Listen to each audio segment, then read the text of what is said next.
What happens when AI stops being a tool you open and starts becoming a coworker you trust? Sam Sova is a co-founder and CEO of Subatomic, an AI agent platform helping enterprises deploy AI coworkers into the workflows teams already use. Subatomic's promise is not another dashboard, another SaaS subscription, or even another shiny AI pilot that never touches the real work. It is AI that monitors systems, executes workflows, surfaces insights, and helps organizations reclaim capacity without adding more headcount. Sam brings more than 2 decades of experience across marketing, strategy, and technology, and his work now sits at the center of one of the most important questions facing every founder and leadership team. Are we using AI to look innovative, or are we rebuilding how work actually gets done? Subatomic is built by operators, engineers, and agentic AI practitioners who come from the operational trenches, not the research lab. That distinction matters because the companies that win the next era may not be the ones with the most AI tools. They may be the ones brave enough to rethink their people, processes, data, and decision-making from the inside out. And before we start the episode, a quick word from our sponsor, Deep Wealth and the Deep Wealth Mastery Program. Here's Sanjay, a graduate of Deep Wealth Mastery, and he says, the investment I made in the Deep Wealth Mastery Program, it's a rounding error compared to the value created today and the future value I'll receive. Or how about William, who says, and I love this, a company that's attractive to sell is also a great one to own. The Deep Wealth Mastery Program gives me the best of both worlds. Now, speaking of growth and adding value, check out what Leon says. He says that the Deep Wealth Mastery Program changed how and who we hire. We've now begun to hire talent today that we never would have hired if it weren't for the program. The talent we're hiring today is helping both increase our growth and profits and our future enterprise value. Man, I love that kind of feedback because it's that kind of feedback that's what gets me out of bed every day. Deep Wealth Mastery System, it's the only system based on a 9-figure deal. That was my deal. And as you know, I said no to a 7-figure offer, created a system that we now call Deep Wealth Mastery. And that's what helped myself and my business partners welcome from a different buyer, a different offer, a 9-figure deal. So if you're interested in growing your profits, preparing for a future liquidity event, whether that's 2 years away or 22 years away, and if you want to optimize your post-exit life, Deep Wealth Mastery is for you. Please email success@deepwealth.com. Again, that's success, SUCCESS, at deepwealth.com. We'll send you all the information about Deep Wealth Mastery, otherwise known as the Scale for Ultimate Sales System. That's where you want to be. You want to be with other successful business owners, entrepreneurs, and founders just like you who are looking to create market disruptions. Whether you're a startup, whether you've been in business for 3 or 4 decades, whether you're manufacturing, whether you're high-tech, SaaS, low-tech, whatever the case may be, come in and network with other business owners, with other businesses just like you, because they all want to lock in their financial freedom and enjoy both success and fulfillment. Again, that's a 90-day Deep Wealth Mastery Program. It has your name on it. All you need to do is take the next step. Please send an email to success@deepwealth.com. Deep Wealth Nation, welcome to another episode of the Deep Wealth Podcast. Well, Deep Wealth Nation, let me ask you a question. Obviously, you've heard about artificial intelligence, and if you haven't, what rock have you been hiding under? So when it comes to AI, are you using AI with your company just to say, hey, we're using AI? Or are you asking, how can we leverage AI to take our company to the next level? But where do you begin? What do you do?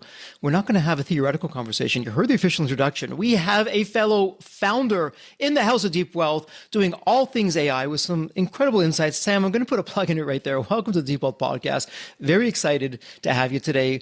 What's your story behind the story? Because you don't have a typical story. So what got you from where you were to where you are today? Yeah, absolutely. Jeffrey, thanks for having me. So my story actually starts at 14. And I like to start there because I think it's kind of the root of everything that has culminated over the last 35 plus years. When I was 14, I wanted some Jordans. I think every kid, and my dad said, there's no way I'm buying you $150 basketball shoes. You're not that great at basketball. He was a very honest person. And also, like, we're not spending that money. So he said, hey, I will give you a little bit of capital.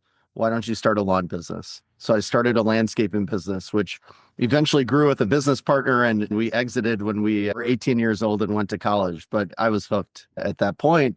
I didn't start my company right after that. I went into the corporate world and spent about 20 plus years in the corporate world, really taking roles that were entrepreneurial in nature within Fortune 500 companies. So think of riding the waves of technology, early on running digital marketing within very large organizations, social media, working in Internet of Things, digital transformation. And then now we're in the world of machine learning and AI. And then about 3 years ago, decided to jump ship from the corporate world and start my own adventure. So Jeffrey, I'd love to dig in from there wherever you'd like.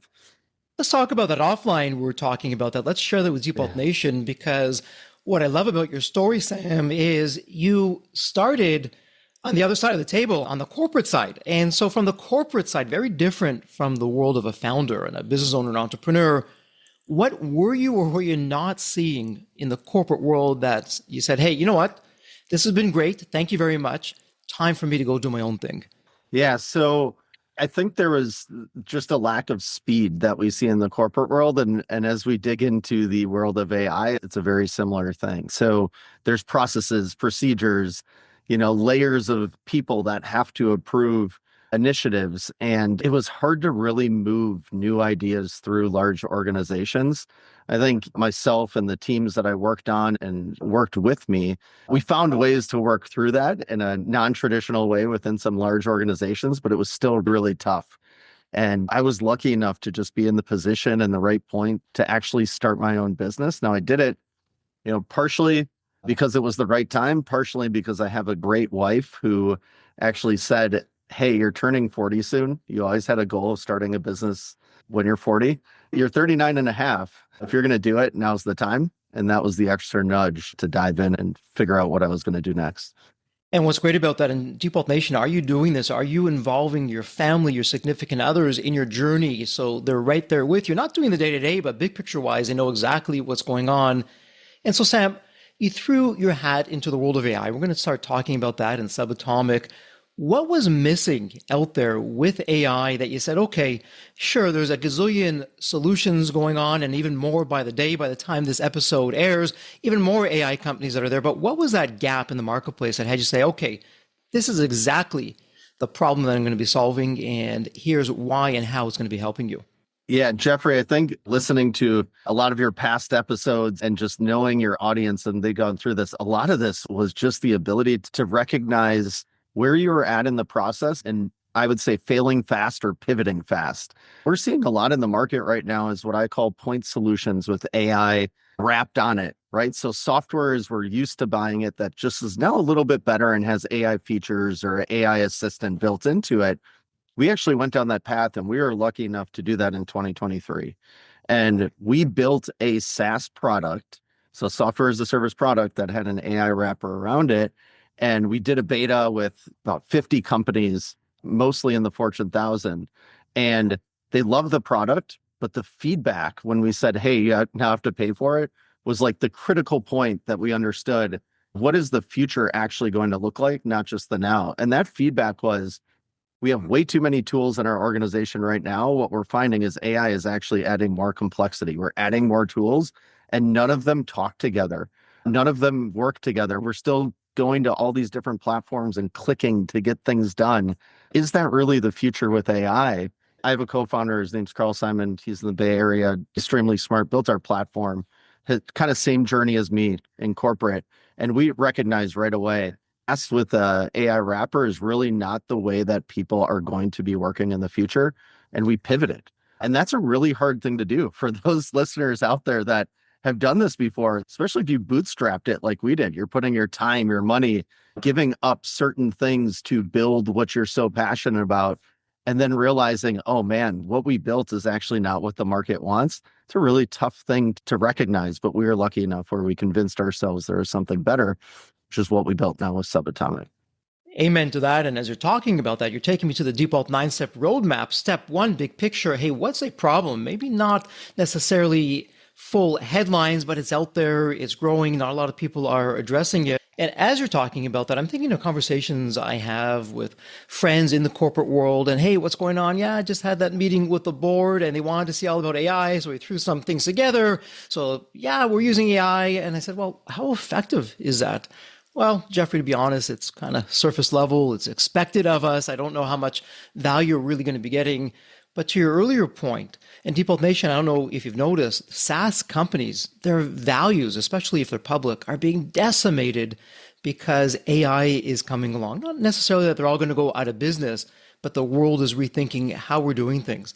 And so let's cover a few basics for Deep Nation who obviously have heard about AI. They may not know what an agent is, and I like how you call it a concierge. In the background, though, is all these AI agents. So what's an AI agent? As we're talking about this, I'm thinking of the Matrix, and we hear about all these agents that are showing up.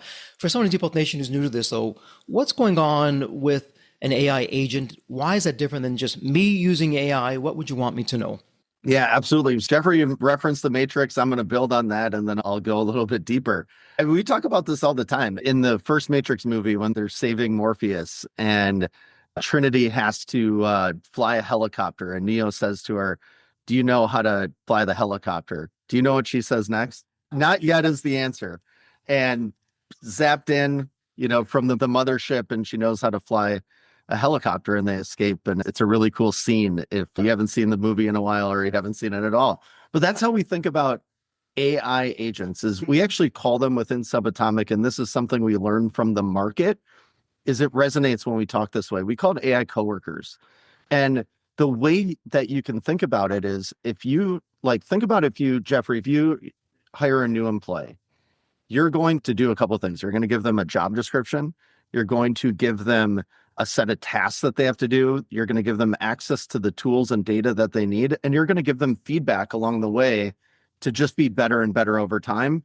We can now do that with AI agents, what we like to call AI coworkers, where we can teach them we can give them exact role and task and build up a skill set. We can teach them your exact SOPs within your organization. And as they start to do work and produce work for you, we can actually give feedback as a human, and they get better and better over time due to the cognitive nature of AI and memory and things like that. And so as you're talking about that, I know currently, and it's probably going to change right now, wealth management and manufacturing are two areas that you're honing in on and helping. Very big picture wise, though, for someone in Deep Wealth Nation who's hearing, okay, subatomic and AI coworkers, it sounds good.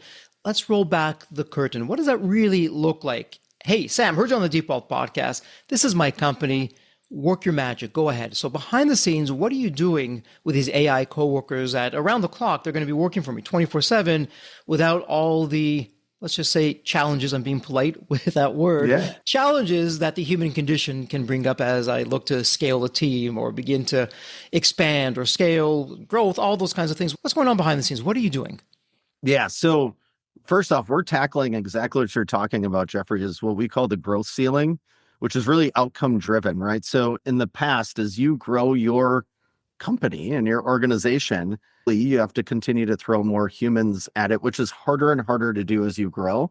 We believe through what I'm going to share here, if you do this right, you can grow, but have a team of AI coworkers collaborating with you. Our organization, just so you know, we're about 15 humans and 100 plus AI coworkers. We can dig into that once I get through what this really means, Jeffrey, and answer your question here. But what it starts with is data. Data is the most important piece. If you think about the example I gave of my story and how we got feedback from the market of we have so many tools and they don't talk to each other, this is pretty common in most organizations. And now with AI, we have the ability to create a data layer where we're taking all these different tools and platforms that we've used, suck in the data into a data layer, move it through the medallion architecture. We don't have to get into exactly what that means, but basically what we're doing is we're taking structured and unstructured data and we're getting it to a gold record where AI can now access that and do work that we've never seen any kind of technology do before.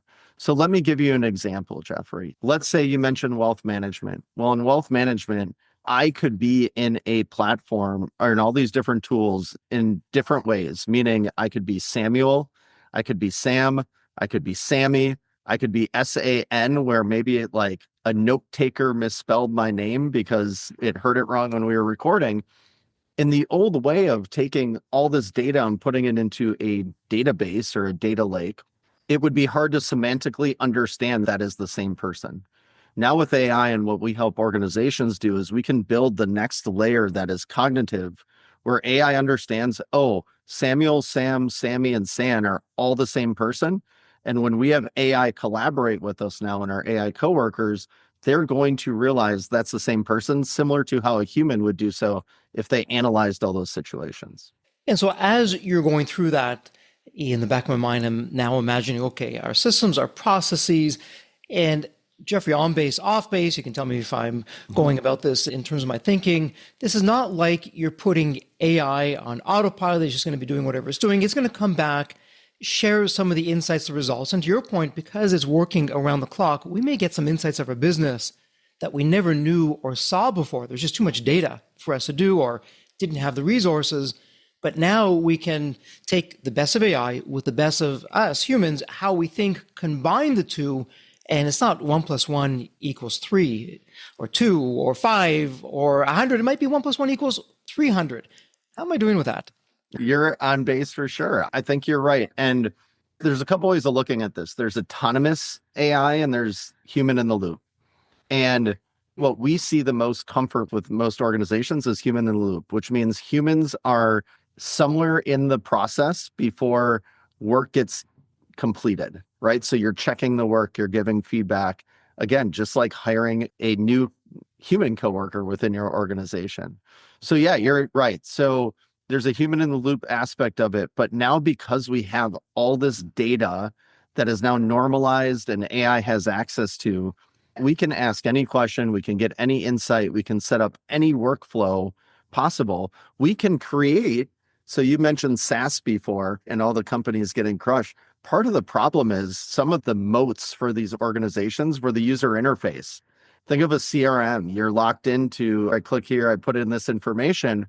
You no longer need to do that once you go through the process that I shared, because AI has access to all this information and is constantly updating it and so on, where you no longer have to access these legacy SaaS systems to get work done. And it goes to your tagline, and hopefully I'm getting this right. As I recall, stop buying AI, start hiring it. So effectively, what does that mean when I bring you, the team, Subatomic, on board? Yeah, great question. So we think of this as there's a lot of options out there. Everybody's getting bombarded by AI solution to do this, AI solution to do that.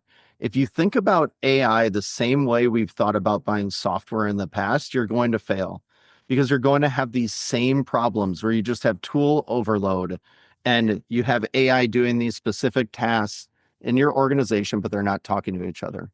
We believe if you reframe it, rethink about this, about AI is actually more like hiring people for roles because we can train, we can have memory, we can give feedback.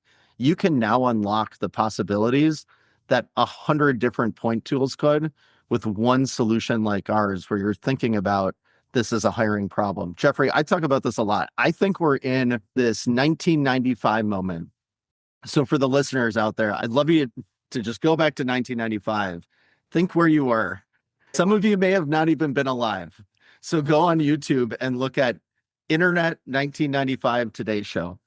You'll watch this video and it'll show you just mass confusion about the internet, email. What does this mean? You're going to laugh. Like every time I show it in a keynote I do, I get a ton of chuckles. But if you think about taking yourself back there and looking at the 30 years after, the problem that there's all this confusion is there's just no context to what the future would be, because you're looking at it as if we're trying to lay the internet on the things we're doing now, right? We're trying to go from the typewriter to the desktop computer to a mobile phone. Like that is really hard to understand, right? So when you think about AI that way, we're in that 1995 moment where there is no context for what the future is going to be. And that's why we get trapped as organizations thinking about buying AI like software versus completely reframing how we can use AI to completely unlock growth capabilities within our company. And that's really how we think about it. Sam, it's somewhat ironic because as you're talking about this, let me go back to a quote. And it may not be 100%, but it's close enough. That goes way back to the previous century. And Henry Ford said, if I asked my customers what they want, they would tell me a faster horse, saying that we just don't know what we don't know. And you're right. So when it comes to AI, it's a whole new paradigm, a new framework. Well, we don't know what we don't know. We're thinking in the horse and buggy as opposed to, hey, there's this new thing. It's called the automobile. Doesn't need a horse and a carriage. There's all these other things. But let's dispel a myth, because I'm sure there's some in Default Nation saying, okay, well, Sam, that sounds good. I'm going to cut you out, though. I'm going to save some money because I hear this AI is really smart. So I'm going to have AI. I'm going to tell it to interface with my systems and give me all that I need it to do and just go down that path. I'm going to save a lot of money. Yeah, it may take me a little bit more time, but not a big deal. Over the long run, I'll get that back. What's the flaw in that thinking?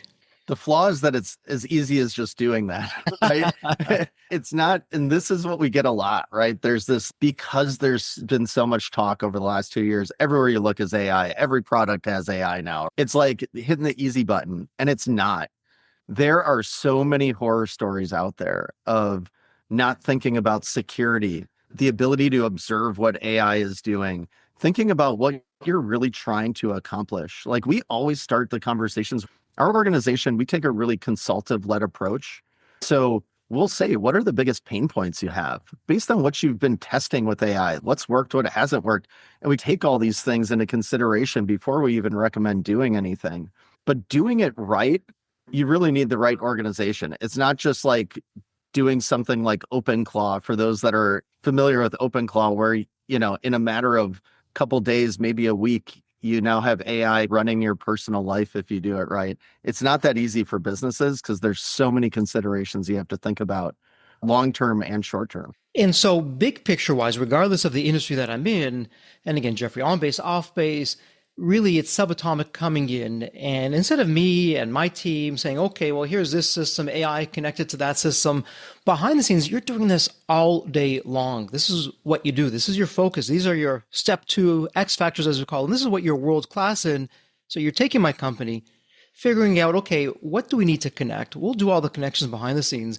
And then you're creating these AI agents, or these coworkers, as we call them, that it's a done for you boutique kind of system. It's exactly for my company, with my culture, what we need. All the guesswork is out of it. And then behind the scenes, you're managing all that. So it's almost as though, okay, Sam, you have in the old model, you have all these people and access to talent. Go find me the right person, put them into this particular role here, train them, have them do the weekly reports into you, and you just manage all that and tell me about it afterwards. But now you're doing that with the AI coworkers. How am I doing with that? That's great context. The double click on it, Jeffrey, is a lot of people, when they hear like, oh, we're going to have hundreds of these AI coworkers, now we have to manage AI instead of manage humans. We've solved for this. So we call it the concierge. So the concierge is basically everyone's chief of staff that is in your organization that is using a platform like Subatomic. And what the concierge is your entry into those coworkers. So all you're doing, let's say you want the concierge to analyze a bunch of data for you on a customer segment that you have within your data we build out. The concierge will then take that request and find the team of AI coworkers and the data to access to get the job done. So as we build out these different skill sets, you don't need to know which one to go to.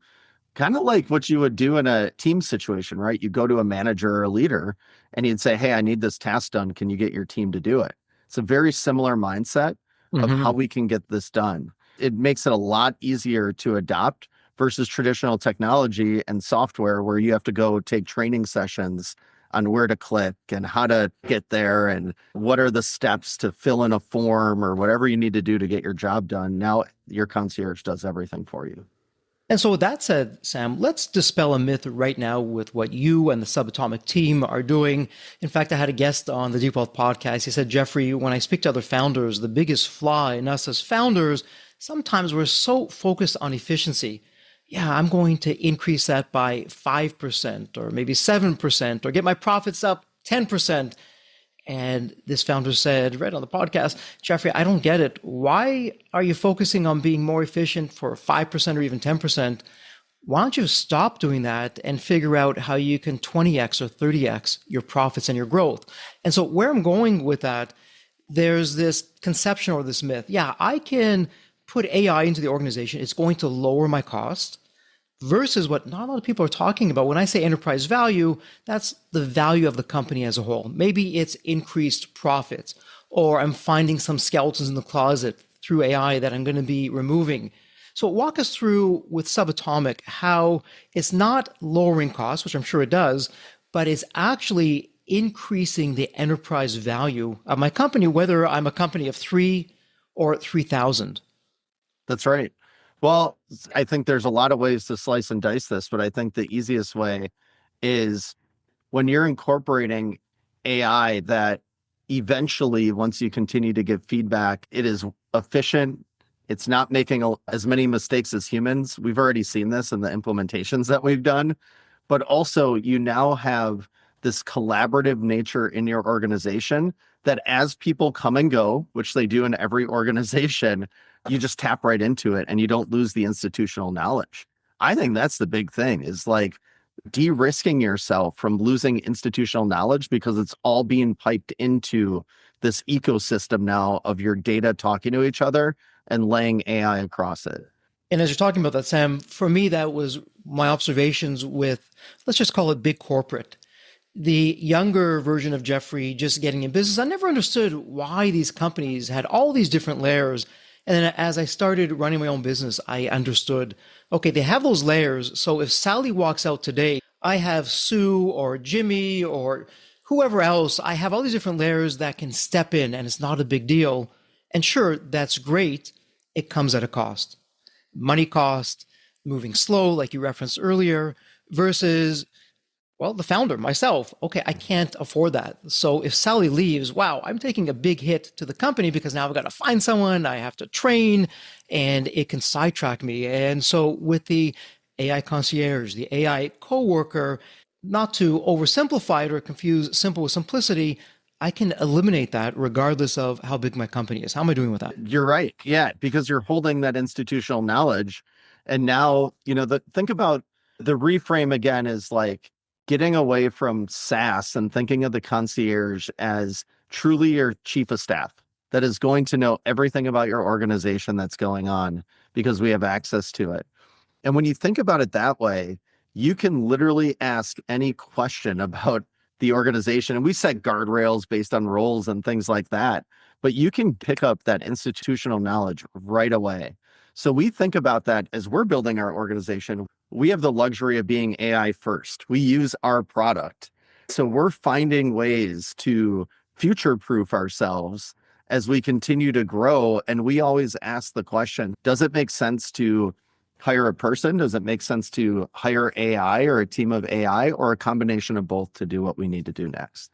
I think that's how most organizations need to be thinking now. And as you're talking about that, actually, the mind works in incredible and mysterious ways. A memory just flashed up for me as you're talking about that. In Embanet and in all my companies, one of my goals, I don't want a quote unquote employee, I call them team members. Let's just go with employee. That's what most people call them. I don't want the employee to think like an employee. I want the employee to think like an owner. And putting myself under the microscope, I've tried that. For the most part, I failed in doing that. Yes, there have been some terrific examples where the team member is now thinking like an owner, and wow, our results are through the roof in that particular area. Easier said than done. Takes a lot of time and effort. And more times than not, it doesn't necessarily go anywhere for a whole number of reasons.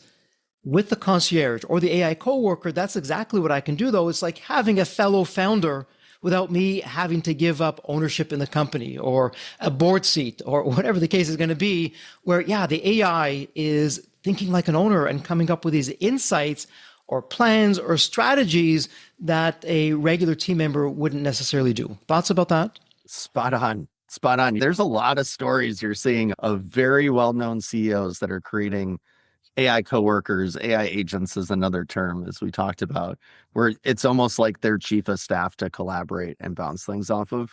We're building this at Subatomic, where Carl, again, co-founder of ours, and I can use our AI coworkers to collaborate and figure out different ways to build the business. Our team is using it, and that's critical too. But yeah, you're spot on. You're not alone, or it's not just you and a couple of people. If you're starting this out now, if you do this right, you have the ability to have AI really be your chief of staff, your companion, your collaborative coworker of the future as you're building your company. And Sam, in preparing for today, when I was just getting familiar with what you and the team are doing, you shared a sample example of, okay, imagine now you're a wealth management company or a wealth management advisor. Here's what Subatomic is doing behind the scenes. Why don't you walk us through that to give us an example of what this could look like? And whether it's a wealth manager and you happen to be a wealth manager, and we have a number of those in Deep Wealth Nation, or you're maybe just starting out and a company of 2 or 3 for illustrative purposes, what does that look like with Subatomic behind the scenes in the wealth manager example? I got a great case study, and the case study starts out with us sitting in a room with a wealth management firm. If you're familiar with the industry, about $1 billion in assets under management. And we sat down with them and just talked about pain points and started doing a whiteboarding session. And where are there opportunities for us to have a significant impact with this new thinking of AI? And what bubbled up was they were spending 8,000 hours. They got about 2,000 clients. They were spending 8,000 hours just on preparing for meetings with those clients.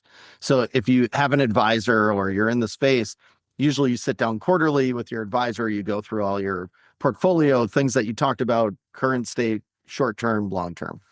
And they're spending 8,000 hours doing that. So what we did is we, again, started with the data, pulled all the data into a data layer with a cognitive thinking around it, which is AI. And we completely automated their agenda prep. So what that means is we have an AI coworker that is looking at the advisor's calendars, and 5 days before they have a meeting, it's sending this agenda, which is, this isn't just, and I said automation because it's doing this automatically, but it's actually has this cognitive thinking to it, which means the AI coworkers are trained to look at past conversations. So they record their conversations, emails, text, their CRM system, any notes they have on the client, to then give recommendations of what they should talk about in addition to just going over their financial situation. The great thing about this story is we saved 8,000 hours, but there are people doing this. There's this common theme we hear of like AI is going to take jobs. Well, in every main technology advancement in the last 100 years, it's transition jobs, right? It's opened up new opportunities and taken away things that don't need to be done anymore. What they did is they took the people that were doing this agenda creation, and now they moved them to more of the front of the house client experience and completely rethought how they can service their clients better and become more profitable now that they have one view of the client that they can access, and anybody can answer any question about a client now. That's the unlock. Get the efficiency, look to growth, and now we can have better client satisfaction, and we can have better EBITDA revenue and the things that really matter to us as a business owner. And this may change down the road. You're exactly right with that, though. What the early studies are showing is, okay, you can have AI on its own. You can have myself, whether it be as a founder or an employee, on my own. And the output of each has its advantages and disadvantages. It's when you combine them. That's where the magic really begins to happen. So let's dispel another myth with that in mind. Here at Deep Wealth, in our 9-step roadmap, step 8, skeletons and Rembrandts. Whether you're looking to raise capital, whether you're looking to have a full or partial exit, whether you're looking to not sell it all and grow the company forever, a skeleton in the closet, something that we're not necessarily aware of, my goodness, that could put us out of business. And it's a skeleton in the closet because I don't even know it's there. And so I suspect, and you can confirm this one way or the other, with AI being so new today, there's a lot of companies, organizations, leaders that are saying, okay, I have AI, we're good. That's not a skeleton. It's going to do all kinds of things for us. When could AI be a skeleton that's actually threatening the company, putting the company at risk? It could lower the profits or the enterprise value.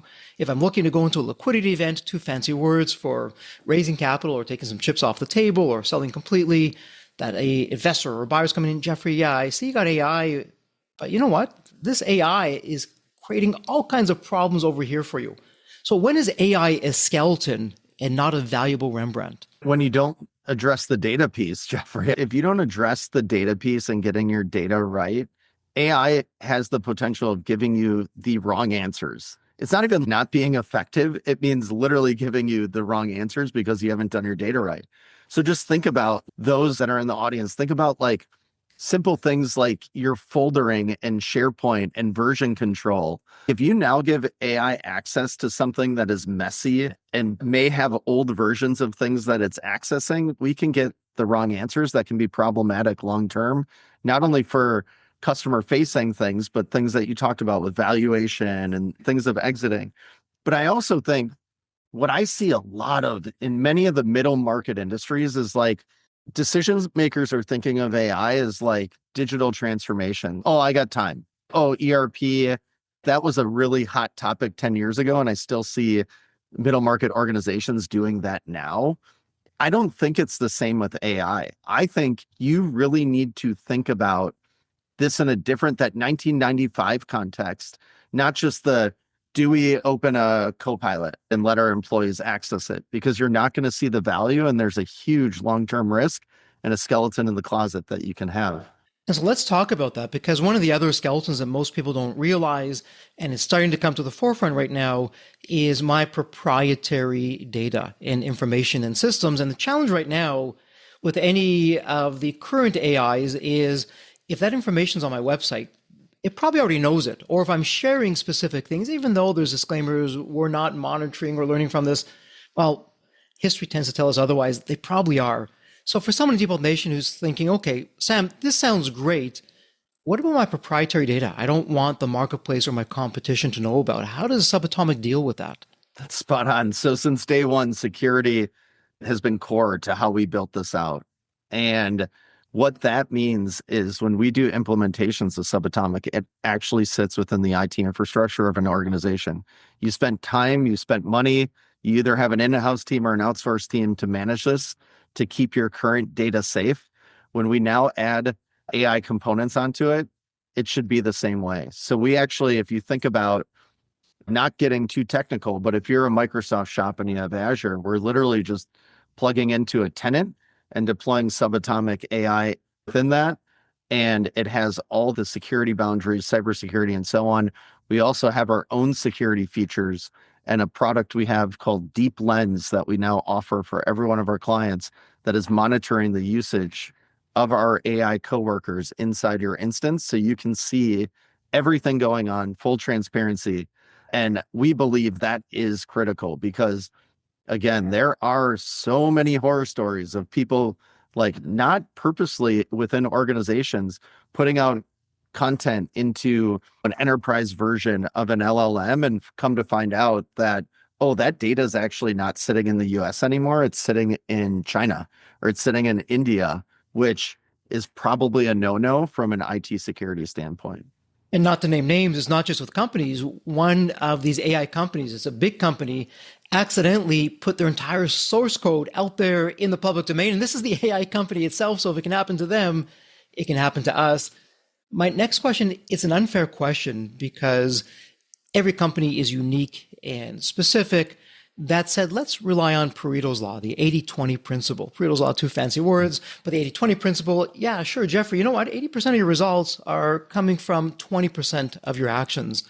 So when you onboard a client and you've had Subatomic now doing your magic behind the scenes, maybe it's been for 90 days, 120 days, are there some patterns that you're seeing that are coming to the surface that you're going back to the client and saying, hey, take a look at this or take a look at that, and it's, wow, in a million years, never would have known that or thought of that? Are there some general areas or patterns that you're seeing where you're uncovering that the company can now leverage that?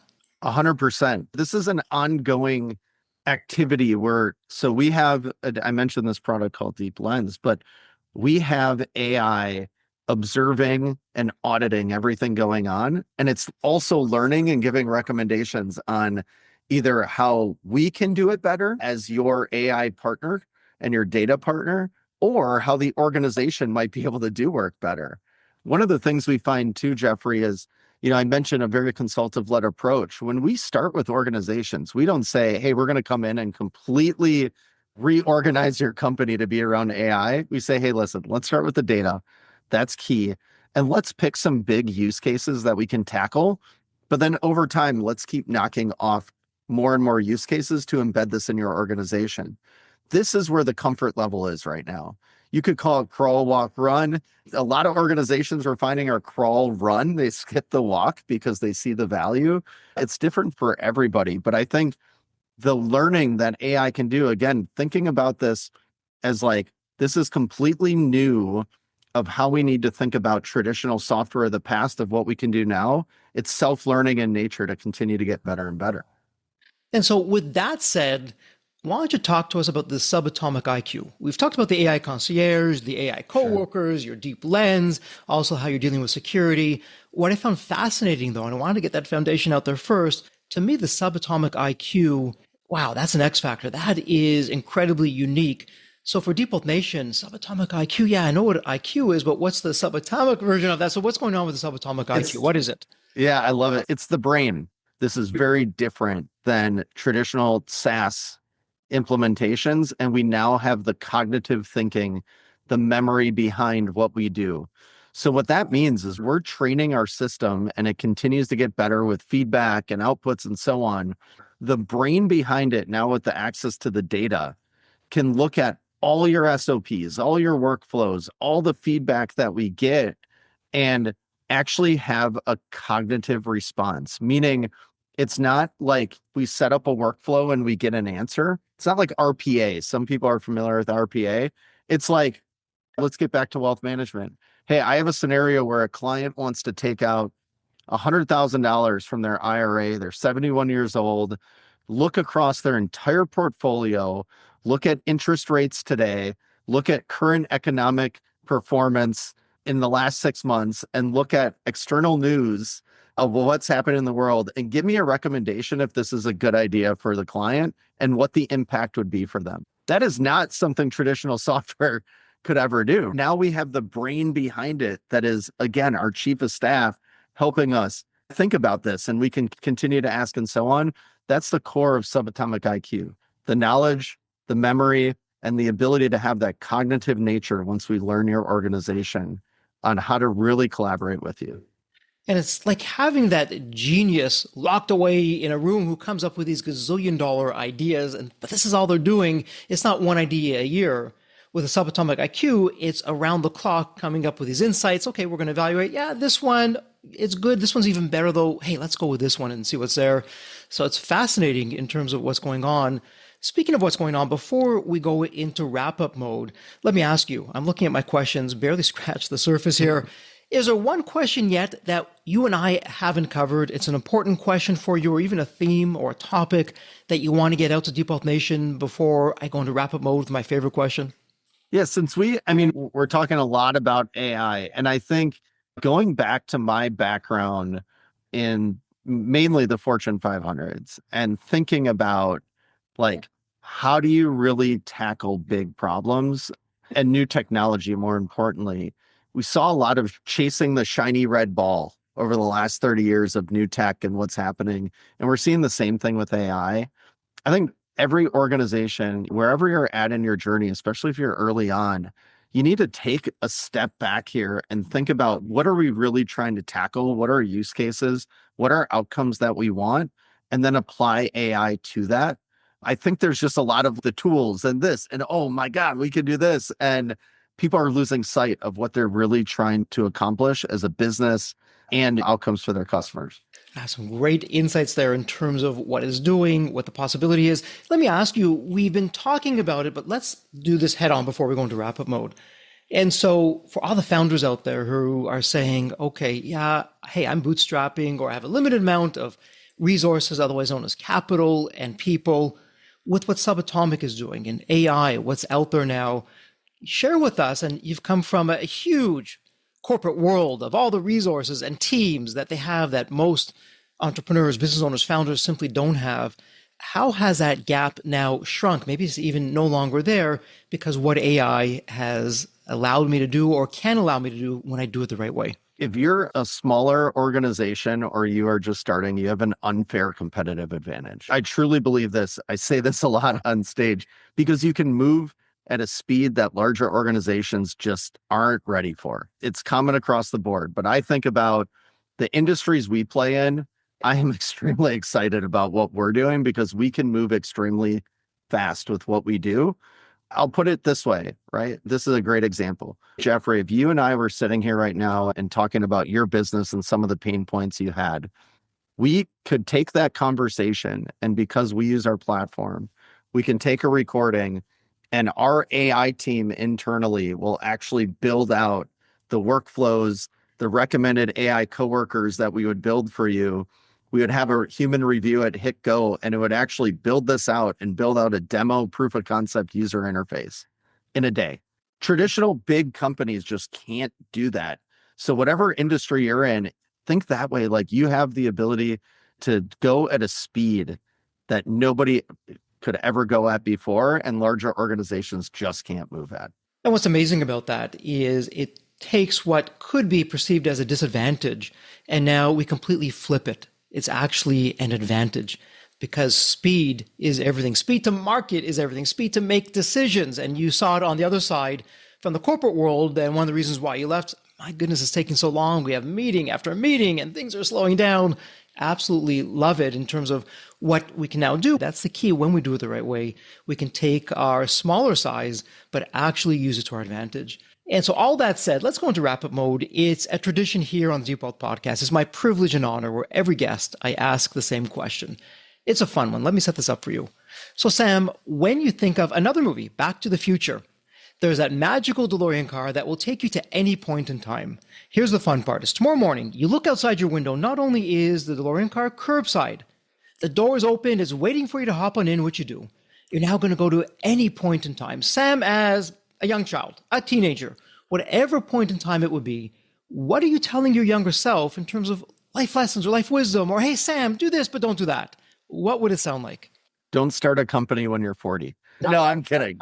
I think there are a lot of moments in my life that I wanted to start something, and I actually think there's an advantage. So I would say, learn along the way. I would tell myself, every moment you have, good and bad in your career, use it as a learning lesson. And that's really helped us. Starting your own business, for those that are listening that have done it, it's a roller coaster. There is extremely high moment at one period, and then you turn around and there could be a low moment, and it's very hard. And I think what has really helped myself, as well as Carl, my co-founder, go along the way is learning from all the experiences that we've had to get through it and know that it's a marathon, not a sprint. I absolutely love that insight. Use every experience, and I'm using air quotes now, good or bad, because what may seem bad at the moment is actually a blessing in disguise, the best thing. So use every experience, good or bad, as a learning lesson. And that's really not just with business, but life itself, where we can look back, reflect, okay, got it. Wow, what an insight I have. I can now apply that to everything else that's going on. And speaking of applying that to everything else that's going on, for someone in Deep Wealth Nation, they have a question. They want to work with you and the team. They want to find out what's going on. Where's the best place online to reach you? I'm pretty active on LinkedIn. Sam, S-O-V like Victor A. You can find me there. Please reach out. I love having conversations about this space. It's so fascinating. For our company, it's getsubatomic.ai, and you can learn more about us there as well. And we're on LinkedIn and X and so on. And Deep Wealth Nation, it doesn't get any easier or better. It's all point and click. Go to the show notes. It's all there for you. Well, that said, congratulations, Sam. It's official. This is a wrap. And as we love to say here at Deep Wealth, may you continue to thrive and prosper while you remain healthy and safe. Thank you so much. Thanks for having me, Jeffrey. So there you have it, Deep Wealth Nation. What did you think? So with all that said, and as we wrap it up, I have another question for you. Actually, it's more of a personal favor. Did you find this episode helpful? Have you found other episodes of the Deep Wealth Podcast empowering and a game changer for your journey? And if you said yes, and I really hope you did, I have a small but really meaningful way that you can actually help us out and keep these episodes coming to you. Are you ready for it? The dramatic pause. I'll just wait a moment. Drum roll, please. Subscribe. Please subscribe to the Deep Wealth Podcast on your favorite podcast channel When you subscribe to the Deep Wealth Podcast, you're saving yourself time. Every episode automatically comes to you, and I want you to know that we meticulously craft every one of our episodes to have impactful strategies, stories, expert insights that are designed to help you grow your profits, increase the value of your business, and yes, even optimize your post-exit life and your life right now, whatever you want that to look like. And every time you subscribe and a fellow entrepreneur subscribes, it's a testament to how together, yes, we are changing the social fabric of society. One business owner at a time, one liquidity event at a time. So don't let the momentum stop here. Subscribe now on your favorite podcast channel. You'll never miss an episode. You'll be the first to hear from the top industry leaders, the innovators, the disruptors that are really changing and shaping the business world. And maybe you're commuting, maybe you're at the gym, maybe you're taking a well-deserved break that we spoke all about on this episode. The Deep Wealth Podcast, it's your reliable source for the next big idea that could literally revolutionize your business. So once again, please hit that subscribe button, stay connected, inspired, and ahead of the curve. And again, your next big breakthrough moment, it might just be one episode away. Maybe it was even this episode. So all that said, thank you so much for listening. And remember, your wealth isn't just about the money in the bank. It's about the depth of your journey and the impact that you're creating. So let's continue this journey together. And from the bottom of my heart, thank you so much for listening to this episode. And as we love to say here at Deep Wealth, may you continue to thrive and prosper while you remain healthy and safe. Thank you so much. God bless.